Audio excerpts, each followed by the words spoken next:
Good morning, guys. This is the DeFi Crypto Alliance show where we do our best to bridge between investors, real estate investors, and cryptocurrency, which we feel like is the biggest opportunity over the next few years. Me and Corey are both in Puerto Rico for potentially the foreseeable future, which we're really excited about. So we'll talk about that a little bit today.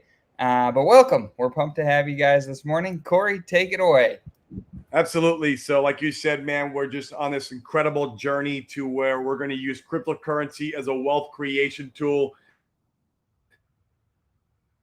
real estate as a preservation. We want to take as many as friends and family along for this ride as possible. Entrepreneurs, real estate guys, brothers, sisters, I don't care. Let's all hop on this train and make mad gains during this next bull market where we feel like you have said, this is probably the biggest opportunity of a lifetime, especially with Pulse Chain launching. And man, it's been fireworks over those last couple of weeks with V1 and V2. We've had a lot of volatility. We're having a small pullback this morning. I'm watching it very closely just for my next DCA. And so it's just been so much fun.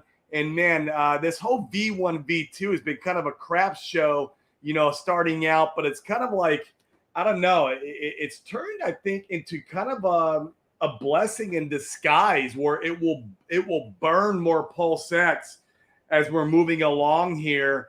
But be very leery that the V2 fees, and I think we'll talk about this, and maybe you can even screen share, Dane, as how these V2 fees, man, are just sucking. They are. It is true. Let me see if I can pull up the info page here to be able to And see guys, while all he's doing that, I'll announce that we're going to start doing our show an hour earlier every day when we are streaming, just because in Puerto Rico, it's when it was 9 and 10 o'clock, me and Dane's time, in Utah and Arizona, it's 12 o'clock here in Puerto Rico, and it's cutting into lunch, and it's like midday, and it doesn't work that well. So we're trying to move back an hour, hopefully help us, and then everyone can still hop on the show at the same time. Absolutely. Okay. I've got it pulled up here. Let me go ahead and share my screen. I'm struggling without a second monitor. I'm going to have to figure that out here. Right. You're working on your laptop, right? Mm-hmm. All right. We should be good.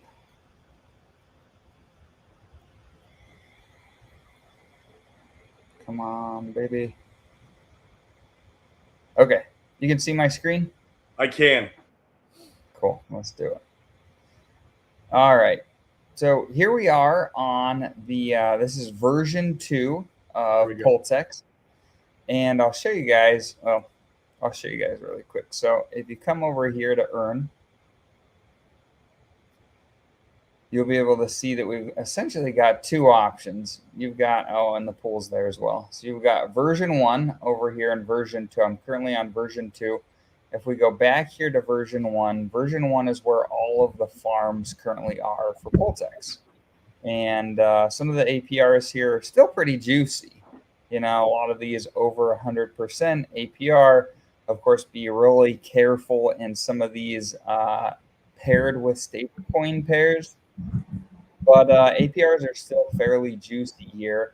What happened in the last few days, Richard came out and they found a bug in Pulsex, where if you were providing liquidity in any of these farms, you were earning the incentive token, but all of the fees that you theoretically should have also been earning, for instance, if you're here in this pair with Pulsex and Pulse, well, you should have been earning fees in the form of Pulsex and Pulse as well as the incentive token. However, those fees in Pulsex and Pulse, those were all getting sent to the buy and burn function for Pulsex, and it had been burning Pulsex like absolutely freaking crazy. So really good for Pulsex, which is cool. However, once again, it appears like it was a bug. And so Richard and his team released version 2 of Pulsex within just a few days. It was really quick. They were fast on the draw. And we can come over here and see version 2 just by toggling up here at the top. And once you come over to version 2, you can hover over these 3 dots up here. We can come to the info section, and you can see the overview, pools, tokens. You can look at different things here. But you'll notice and this was the thing that was kind of interesting, well, that Corey was alluding to earlier on, is that here in the pools, you can see these LP rewards. These are far less than the farms. The APR, you can see here on Pulse versus Pulsex is a little bit over 7%. So it's went trending up. up. I think it was 3% yesterday. Yeah. So trending up, and it'll be really fascinating to see what these are like over the long haul. I don't imagine. You can see liquidity is relatively thin on version 2. The LP sucks on Pulse versus Pulsex, and I imagine that this will get thicker in time. And in fact, if we compare, let me go ahead and pull up a second tab. I don't know if it will get thicker. It's been thinning. We had over 10 million liquidity there, and now it's gone down. I think people are pulling their liquidity because they're not seeing the APR And that they were hoping. Right. And that's one of the things that I think is going to be fascinating to monitor what Richard does. Because like you said over here, this is interesting data. So this is version 2. You can see Pulse versus Pulsex, 7% APR, 6.6 million. On V2 or on V1, you can see there's 132 million, 8% APR. So stronger APR on V1, even if you're not in the farms, which is fascinating. And you can see the APR is low here, but especially when you factor in the idea that you can come and earn in the farms. Let's see what they're at. So if you Now pair let's. Pulse, I want to notate that on that V1, that APR that you're earning, all those will go into the buy and burn. That's a great point. Even though it says it's showing that APR there, don't get confused, guys. Everything on V1 is going to the buy and burn, except obviously the incentive token if you're farming. So, yeah, great point. And so, yeah, it's interesting. I mean, really, the upside here on V1 is the farms. If you pair Pulse and Wrap Pulse, you've got 33% APR in the incentive token, which is still good. And I'm curious to see if Richard. So we'll speculate a little bit. And you guys post in the comments what you think, and Corey and I will talk about what we think here.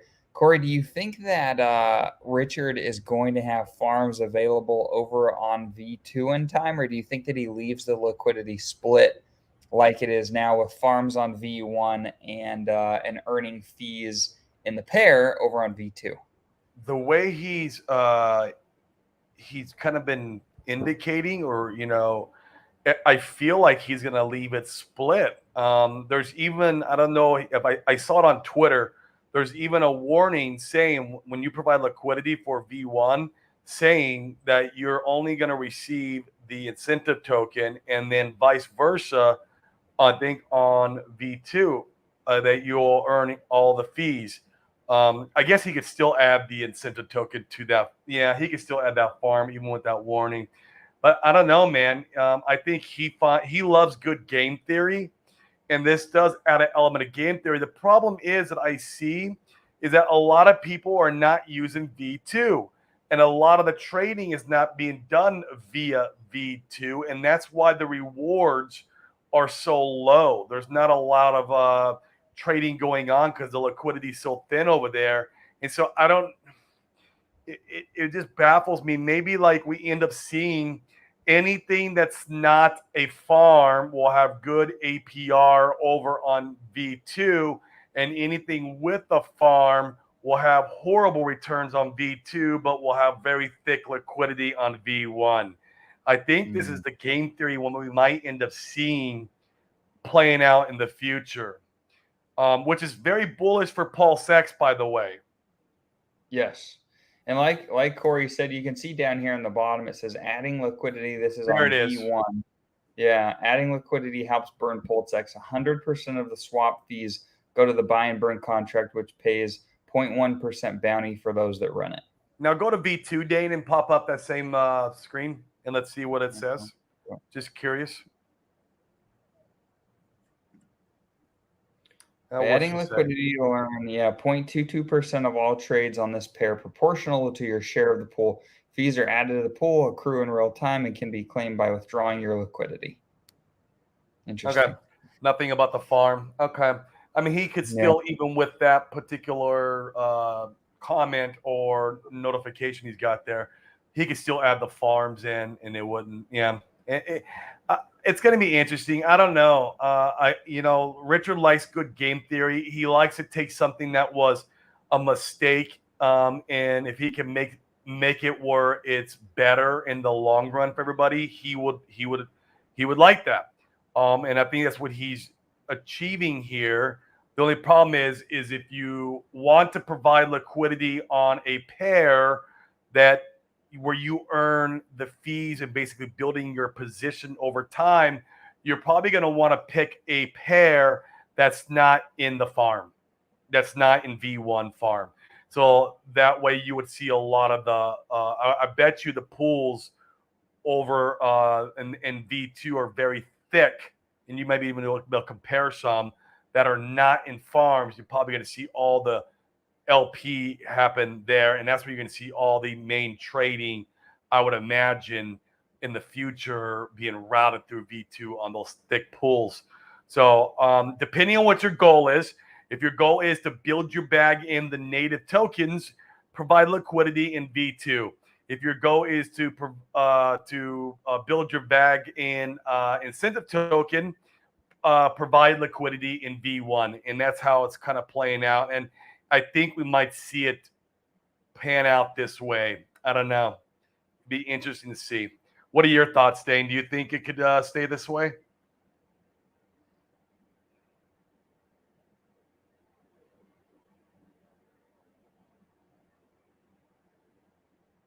You're on mute on me. I don't know if maybe it's on my end. Hold on. Can you hear me now? Now I can, yes. There we go. I just think it's funny on Twitter. You always have the maxis that are like, "Oh, Richard did it again. He did this on purpose. Think of the 4D chess that he's playing." I don't really care, and I don't, and frankly, like in my opinion, we don't need Richard to do things perfectly. I know the whole shtick with Hex has been 100% uptime and flawless operation. And with a layer one and a DEX, like there's going to be continued updates. And so I don't need it to be perfect. You have plenty of examples like Solana that did just fine without it being perfect as far as price appreciation is concerned. What I like about this, once again, all of crypto is a big giant experiment. And we're plenty early enough in the game here that Richard, I mean, honestly, you can let it ride like this for a while and play with some of the levers to see what's working well, what's not, and build from there. I mean, if God forbid this mechanic worked really poorly as it currently sits, you can always move liquidity from V1 to V2, and you could put farms over there to incentivize people to move their liquidity, and it'd be fine. It'd be like, like everyone had thought initially. So yeah, I think either way we're good. It'll, at least in the time being, it'll be really fascinating to watch it play out. One thing for you guys that I wanted to make sure that I pointed out. So I've been trying to acquire more fiat, more P fiat over on Pulse Chain, and I'll give you a really good example. Let's go from DAI. I think it's just easier to go from stable to understand things. So if I go from, I haven't added it. If you guys ever need to add something, you can just come here to Fatty. You can find what you need, copy the contract. I love Fatty, man. I use that site all the time now. Yeah, it's really useful. And then when you need to add something, you just paste in the contract address. There's fiat. We'll import it. So here on V1, if I want to swap, $1,000, I'm going to get, what do we have? Our price impact is 14%. That's ridiculous. But then you come over to V2, and this is where all the liquidity is for fiat. Do you know why? No farm. You what? No farm. There's no farm for fiat / Pulse.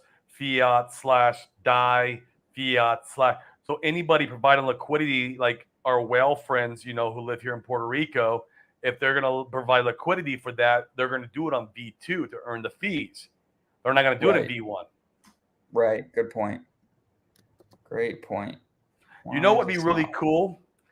If Richard or another community member, doesn't have to be Richard, we never want to have any expectations. If someone built an aggregator for V1, V2 that would route and give us the best deal, what would happen and what we would see is now you would see through the arbitrage of the aggregator, you would see our fees tick up even on V2 for the pairs that are in the farm, because they would be routing automatically to that pair on V2 to pick it up because maybe it's a better deal at that given time. So anybody, so anybody who's a dev or knows how to code or anything like that, maybe that could be an idea for a project. We might see Richard doing it. I don't know. But if you guys want to build something like that, me and Dane are not nearly smart enough to build something like that. I wish we'd have to pay somebody to do it for us. Right. But that'd be really cool. I love aggregators. I love CalSwap, and it will pick out 5-6 dexes across the Ethereum blockchain and route your order through to get the best deal. And man, and they get paid, I think, a small little fee for doing so, but the fee makes up for way more. That you get a better deal, way more than what you pay in the fee. I love those. Yeah, it'd be a really useful tool since you have both. And just like you'd said, so the liquidity for fiat is over on V2. You can see $1,000. We only have 2% price impact. There you go. Whereas on V1, you'll get. What's the price today of fiat? Let's see. I think it's like 30-ish cents. Yeah. Maybe 30. Okay. That's not my buy zone. Not yet. It's holding pretty steady at around 30-ish cents. Yeah, I've got a good position, so I don't need to DCA into that. But there is a number where I will start buying again if it gets down in there. Right. I really like Fatty too because you can come in and what I've been doing, and this isn't perfect, but it's nice to be able to come here. You can sort by 24-hour volume, and I know the stuff that I'm trying to acquire, and so I can come in here and I can check out the 24-hour. Where the price action's at, as well as the 1 hour, the 7-day. We'll have more of this data as time goes on in the 30-day and 1 year. I freaking love this site. Yeah, it's great. It's great. Oh. It's nice to come in and see where price action is at and what theoretically is like the best deal, what's on the most discount right in here based on what you want to DCA into. And so I've been using this and going and acquiring. I'm trying to acquire more fiat and Pulse primarily are the two that I'm most after because I feel really good about my Pulsex holdings. And so I'm trying to grow those other two bags. I like my other stuff too that I've got. And I'm almost to my goal. In fact, I've been able to just swap my ink to be able to get more fiat. And I'm almost to my goal for fiat, which is really cool. Mm-hmm. Yeah. On another note, the ink token, there's a lot of people, and I think this is an interesting talking point. Corey and I have talked about this, but let's talk about it some more here, Corey. What are your thoughts on the incentive token? I've seen plenty of people on Twitter that have said, "Oh, it's going to be great." I've seen plenty of others that say, "Oh, it's just a dump token." And I can tell you so I've got for my holdings, a fairly significant farm position that I opened up about a week ago that essentially has been my DCA bag. I take my ink that I earn once a day pretty much, and I swap that for whatever else that I want. And it's allowed me to be able to DCA really quite heavily because the APRs have been very strong there. And I caught it at a really good time where the ratio has moved against me, where I got into the Bitcoin and Pulse farm and the Pulse became less valuable. And so it's actually it's created a beautiful opportunity where Pulse has become less valuable compared to Bitcoin, and so it's dipped. And so right now I hold more Pulse than I did Bitcoin when I first entered into the pool. I call that impermanent gains. Mm-hmm. And so I can either pull out while I'm selling the Bitcoin off for more Pulse, or I could stay in and be earning the incentive token while I wait for price to come down and then back up, and my then ratio you can swap back balanced, and then I can pull out. Yeah, just make sure you don't let it go past your. I wouldn't let it go past that position. Maybe you front run it a little bit. That's what I would do personally. Agreed. Not financial advice, guys. We're just two dudes on the internet. But if it were me, I would try to front run it a little bit and then swap my Bitcoin back into my Pulse and then look for the next farm. Yep. Agreed. I agree. And it's interesting here. So you look at the incentive token price chart. You go to the.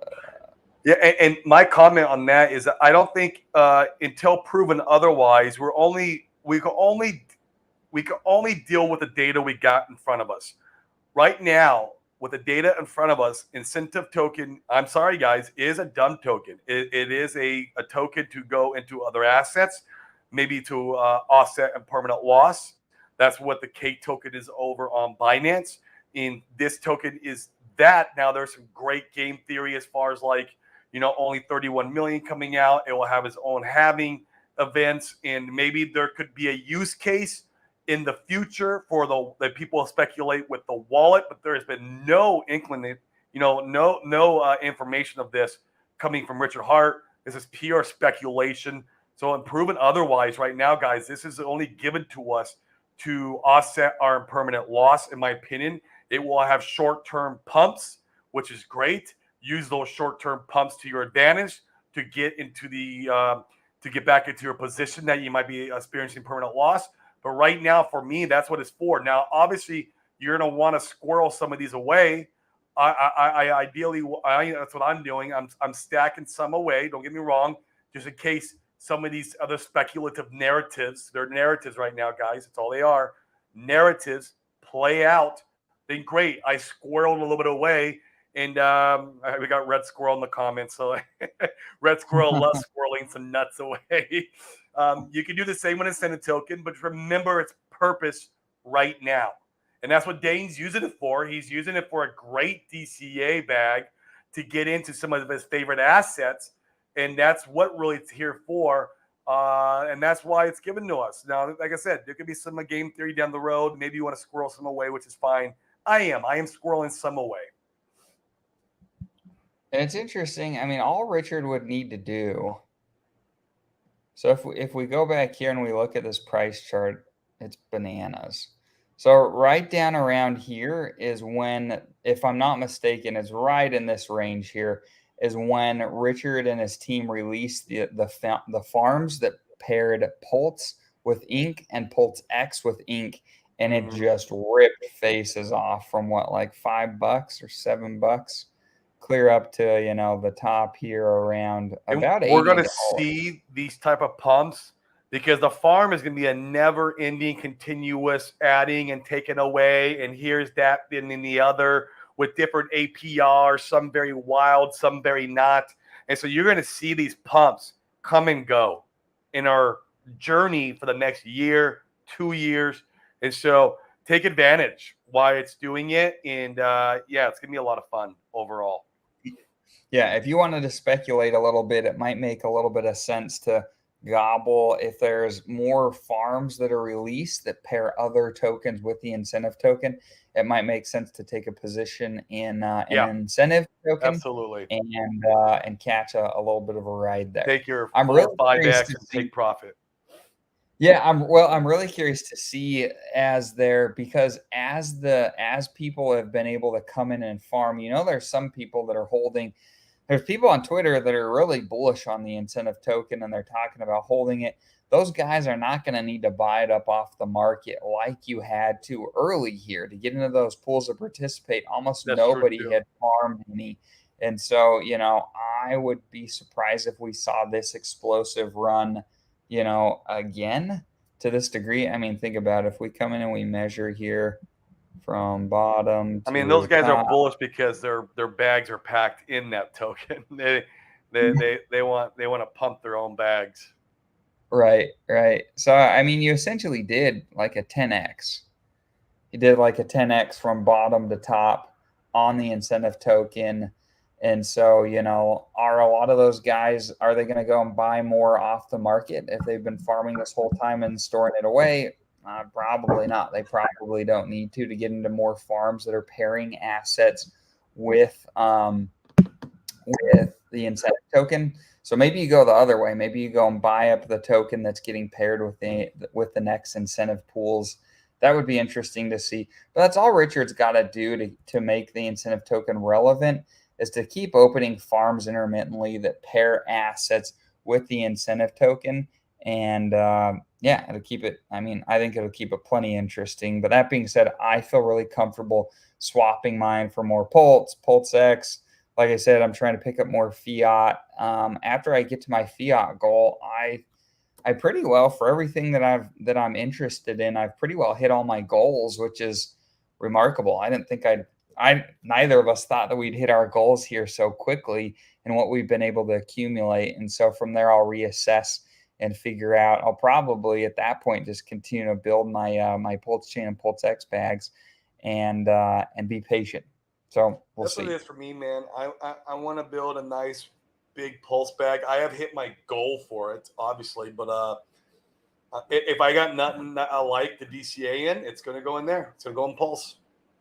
It's going to become my. You know how you got everybody in Ethereum like, oh, just throw an ETH at it. Oh, but that costs 1.2 ETH. Like they measure everything in ETH. Because you had Ethereum's the main like foundation of that ecosystem, and you had a lot of guys who had big bags in the early days, and so that's how they measured it. I feel like Pulse will be the same way. Oh, it only costs 100 Pulse.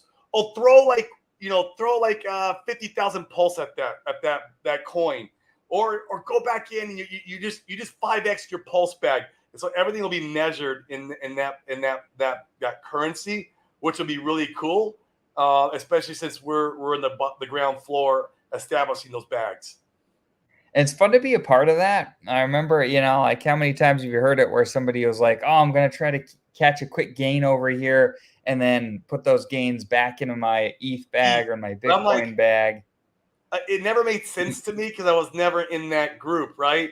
And you're like, when they would measure like, oh, this only costs 1.4 ETH. I'm like, well, how much is that? I got to get my calculator out. I'm like, okay, I see. Because I don't have that kind of ETH. It's like, oh, yeah, it's 1 ETH. Sure, let's throw 1 ETH at that. But there's people out there like with thousands, if not hundreds of thousands of ETH. One of our buddies here who lives in Dorado here in Puerto Rico, he's probably got something like that, right? A nice bag of ETH. He's got a Genesis wallet. And he's like, oh, yeah, I can just throw 1 ETH at it, right? And it's like, to us, it's like, what? Throw an ETH at it. Right. I gotta come in with new powder to do that. But with Pulse now, as our ecosystem evolves, we're not going to be in that camp anymore. We'll be like, oh yeah, it's only 100,000 Pulse. Oh, okay, I see. Right. It's fun. It's fun to experience that. Mike, great question. Yeah, so you're not missing anything on V2. There's just no farms there. And by the sounds of it, like we talked about earlier, it sounds like Richard just kind of wants to keep it that way for the time being and kind of see the lay of the land. And so I'm curious to see what they do there. I am patiently waiting. The farm where I provided liquidity with Bitcoin and Pulse worked out almost perfectly. I couldn't have planned it any better if I wanted to. For me and for what I joined you on that one. I didn't get in on that. Oh yeah. Yeah. So it worked great. I think that the name of the game is to be in assets where you could catch stuff early when it's rocking and rolling. I mean, it was printing early on. I mean, I made like $3,000 the first day. It was crazy. Oh, so disgusting. Just crazy. So that was nice. That being said, if it would have moved the opposite direction, I probably would be upset with my decision there. So risk versus reward. You got rewarded for the risk, and it came into it flopped on your favor, right? The permanent gains, if you will. Mm-hmm. So speculate however you're going to for your own bags. Understand there's certainly risk in providing liquidity. Yes. V1 and V2 is basically two separate dexes, and it's not right. People are swapping on V1, and we're not earning the fees in V2. Everything should be migrated to V2, and we earn all the fees in farming. Well, a aggregator too can fix that, Crypto King, because long as that there's a through, going what do you call that? A pass through where it would arbitrage the two prices together, giving you the best price at any given time. That should fix that problem. Yeah. No APR for V1, only ink. It's like, hey, provide liquidity and not get paid. Makes no sense. It's like everyone just send your money and burn it.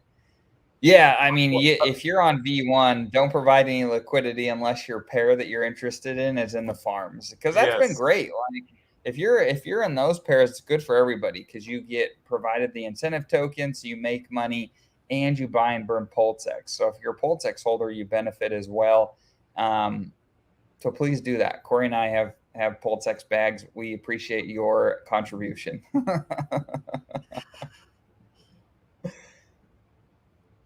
Yes, split and V2 will have lower ink, my guess. Yeah, interesting. I noticed the ink APR went tremendously down after V2 launched. Yeah, agreed. Let's see. This is not good game theory. We're here to make money and not give your money away. Yeah, I agree. And keep in mind, too, I think that people are getting bent out of shape early on. Like, this is a brand new ecosystem. We haven't even been out a month. And there's so much still to go, in my opinion. There's still limit orders. There's single-sided Pulsex staking pools. There's so many protocols that have been built that haven't even launched yet. We haven't seen Famous. We haven't seen Liquid Loans. We haven't seen Mintra. I can go on and on and on and on. Mintra gave an update today, though. If no one knows, Mintra's audits are done. Yeah, they just said their audits are done and should be launching soon, which is really cool. It'll be interesting to see that come out. I hope they're successful. I sacked for Mintra. I would like to see them be successful, but they have a very competitive roadmap ahead of them. They do. They've got a lot to try to accomplish. I'm with you. So let me come and see. No, not PX.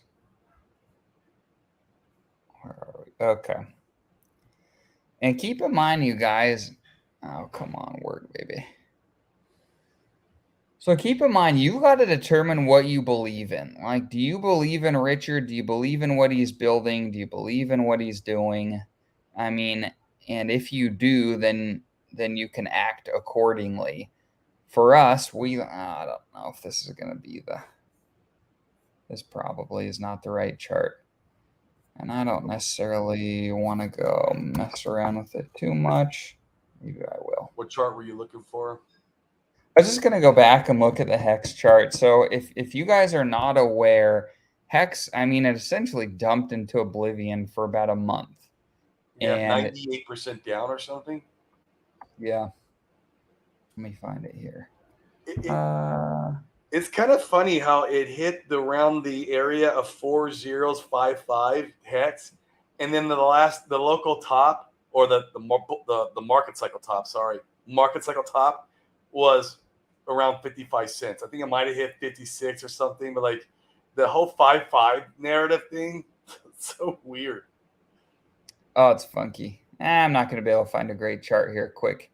That's okay. But long story short, it dumped for the first 30 days. And this was before Richard was more proven, right? He's more proven now with Hex. That's why there was such a huge sacrifice for Pulse Chain and Pulse X.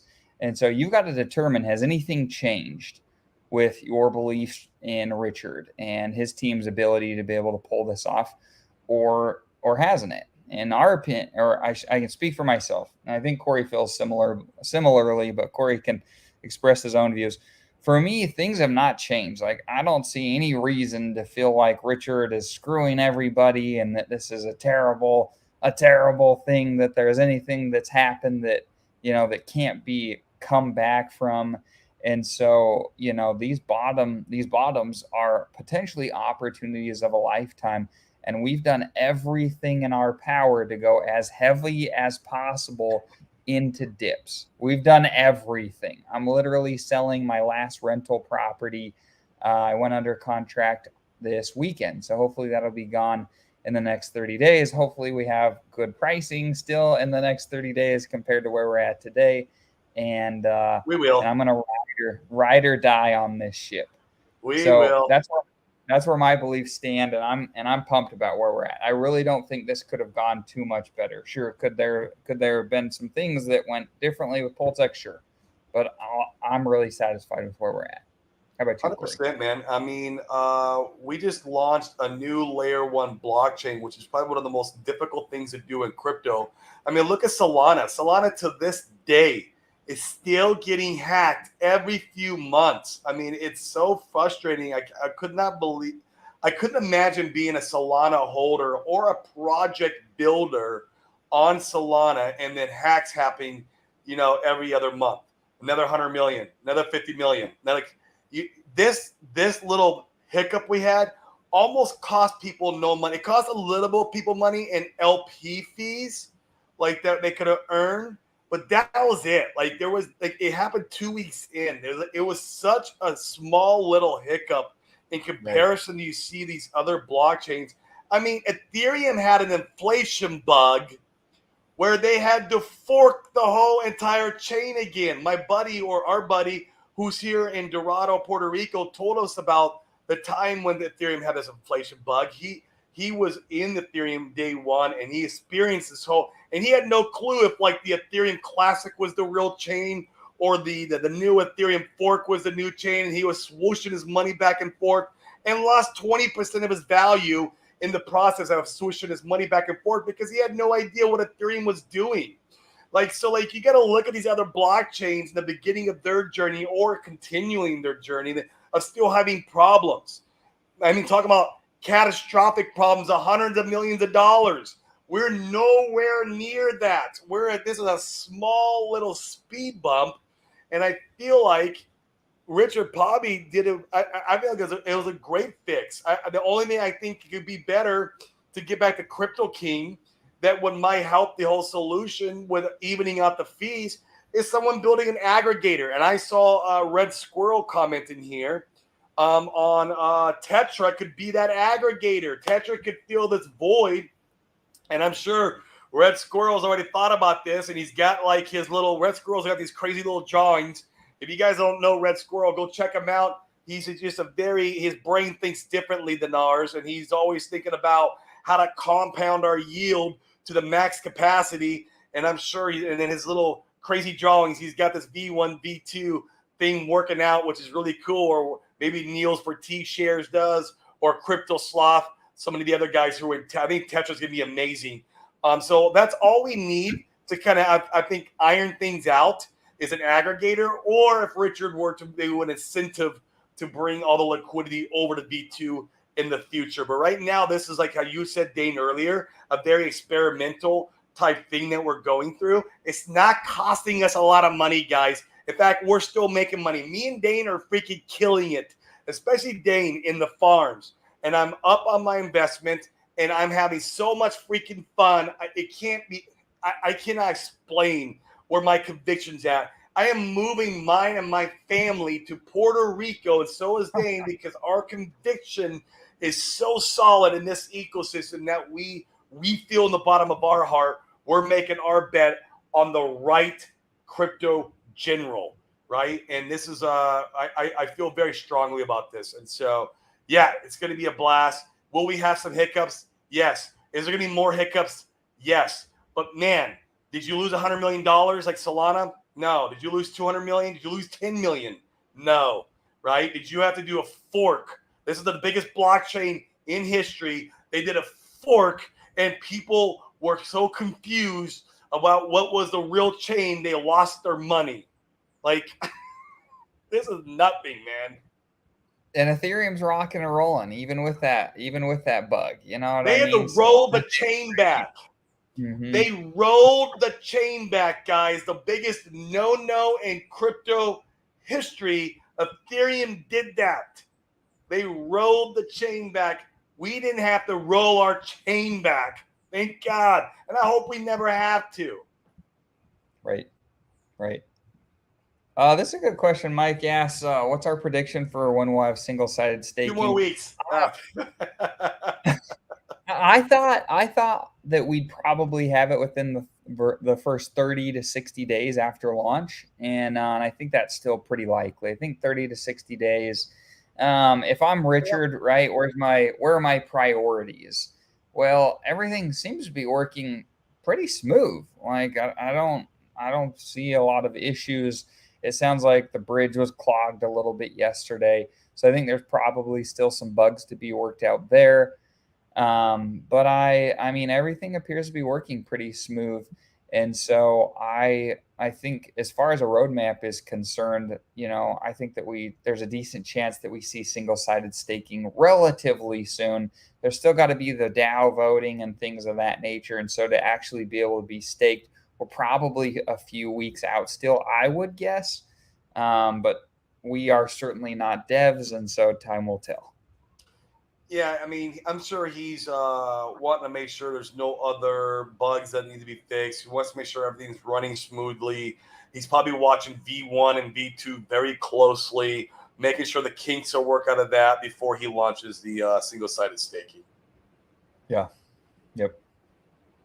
Yeah, Brett says that I'm trying to remember who there was somebody that I saw post on Twitter, I'm pretty sure, and they talked about the incentive token potentially being like a leverage position that would swing wider in comparison to Pulse and Pulsex. And so if that was one of you guys here, or you know who they are, post tag them in the comments, because I thought that was an interesting comment. I just don't agree with that. I think that from what we're seeing right now, incentive token it had a nice rip and now it's down, and I think that it'll see some pumps, but like Corey said earlier, I think there's a good chance that this does not move long term with Pulse and Pulsex. I think it would be great if it does, but I feel really comfy swapping it for other assets, just like Brett is mentioning here. All my dog heard was squirrel, squirrel, squirrel. I like it. What do you think about this one, Corey? What do you think? Where do you think Pulse will go? For starters, we're not financial advisors. We have no clue. We have absolutely no idea. We're just two dudes speculating on the internet. 365 days from today. So we're in what? July? No, we're in June. So June. Oh, okay. We're past the next Bitcoin halving by a few months. That's past the next Bitcoin halving by a few months, but we're not like anywhere near on top of a bull market. You guys probably won't like it, but I'm conservative, man. I'm real conservative. That way I like to be surprised. 10 to 20x from SAC price. You and me are like synced up. That's exactly what I was thinking. If we're up like a 10x, go higher, yeah, much higher, but yeah. And there's still a lot. I mean, there is a lot of hands that can sell a lot still. And we've been seeing some of them capitulate it, which I think is great, but there's a lot to sell. Yeah. And a lot of those big bag holders that can influence price really significantly. I would argue they're probably going to be jockeying for position this year into the next Bitcoin halving. Now, I think, and once again, I could be totally wrong, but I think that there's a pretty good chance that we see the market front run the next Bitcoin halving. We might. Yeah. I wouldn't be surprised at all if we saw a really nice pump. I mean, the next Bitcoin halving should be March or April of next year. And so I wouldn't be surprised at all if, end of this year, beginning of next, we saw a really nice pump heading in. And how will those guys jockey before? I don't know, but this is the year. This is the year to build your bags. It is. What do you guys think? Post in the comments. Yeah, I'm curious.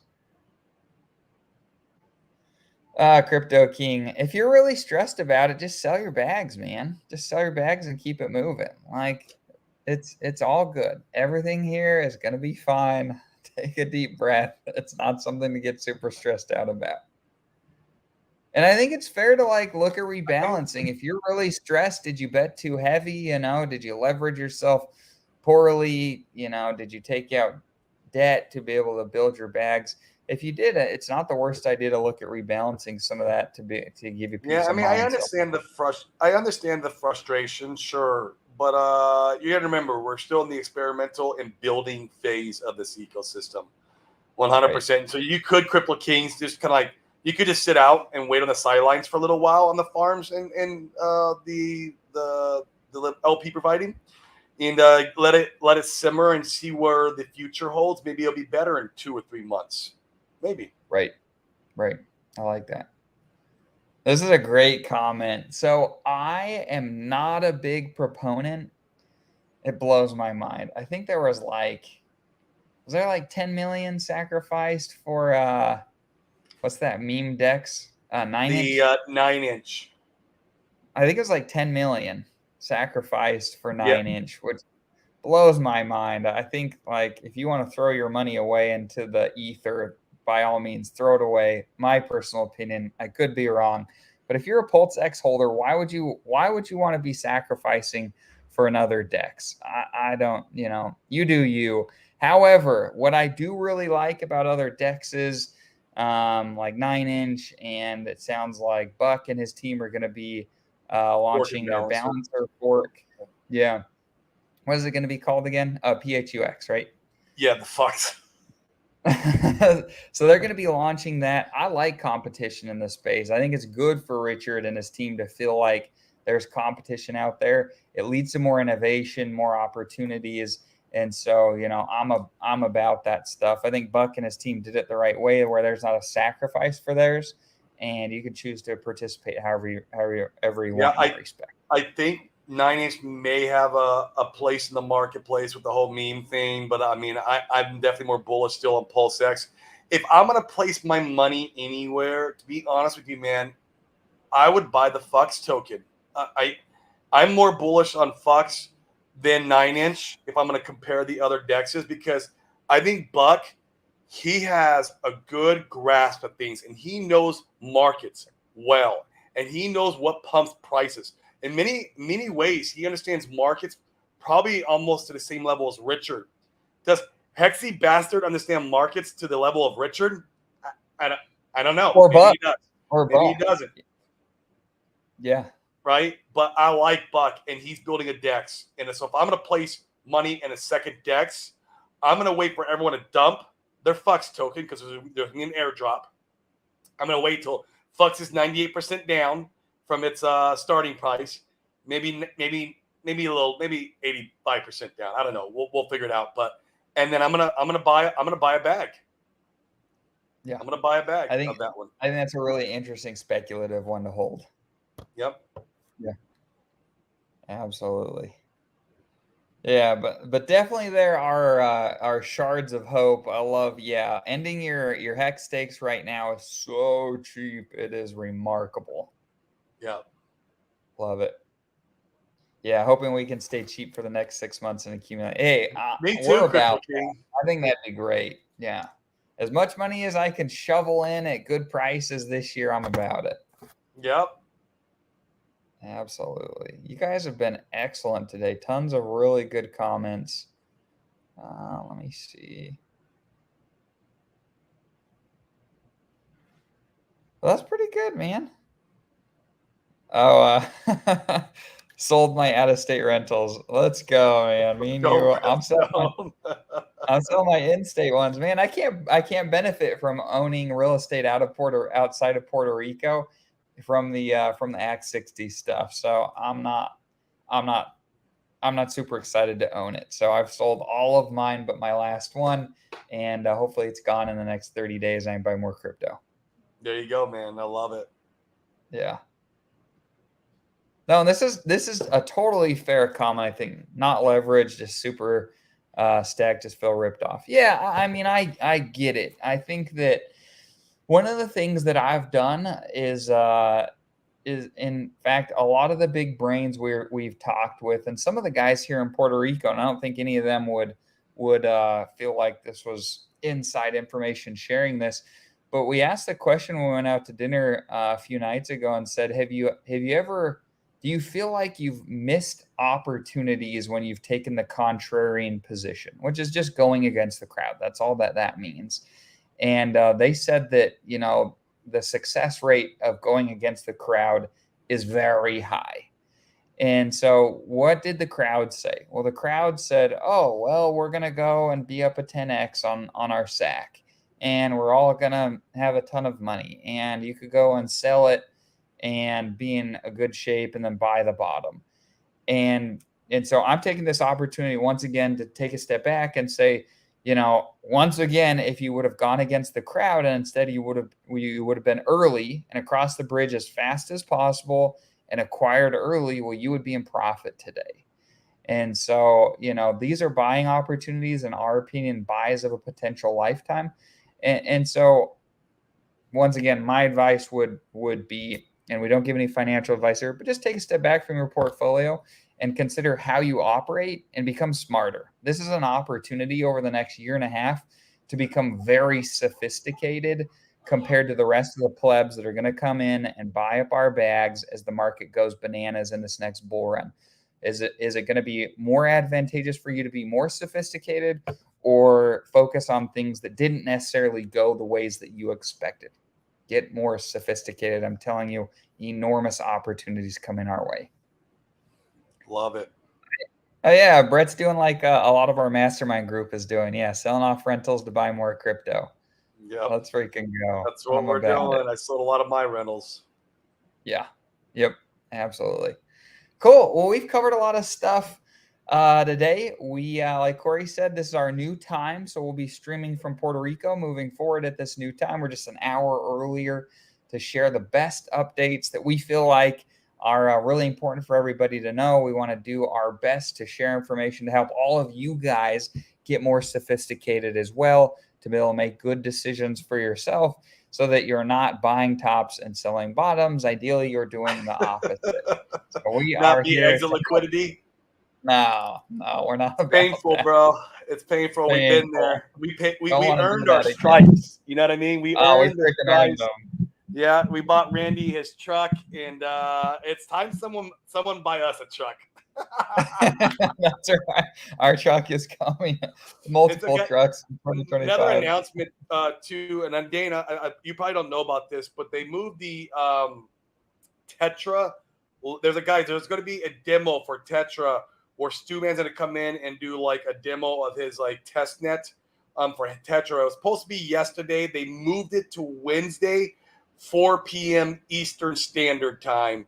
Now be on Lit Gains show. I'm going to try to pop in. Dane, if you're available, you're more than welcome to pop in too. What day is that going to be? Wednesday, 4 p.m. EST, which is our time. Cool. So I'm going to try to – no guarantees I'll be there depending on what's going on here in Puerto Rico. And, guys, there's no guarantees either right now that we're going to stream every day. We're going to try to stream as much as we possibly can. But obviously we got a lot going on with us moving here. This is like we're literally putting the flag in this year. So we have a lot of work cut out for us during this next few weeks. So it's going to be a blast. In fact, we're going off to look at apartments here. So with that, we'll let you guys go. Appreciate everybody jumping in, sharing the commentary. If you are here in Puerto Rico and you haven't reached out to us, DM me or Corey. We want to network. We want to go to lunch. We want to go and learn all of the tricks with the trade, with the island, to figure out things and do it the right way. So reach out to us. And with that, we'll see you guys later. See you guys.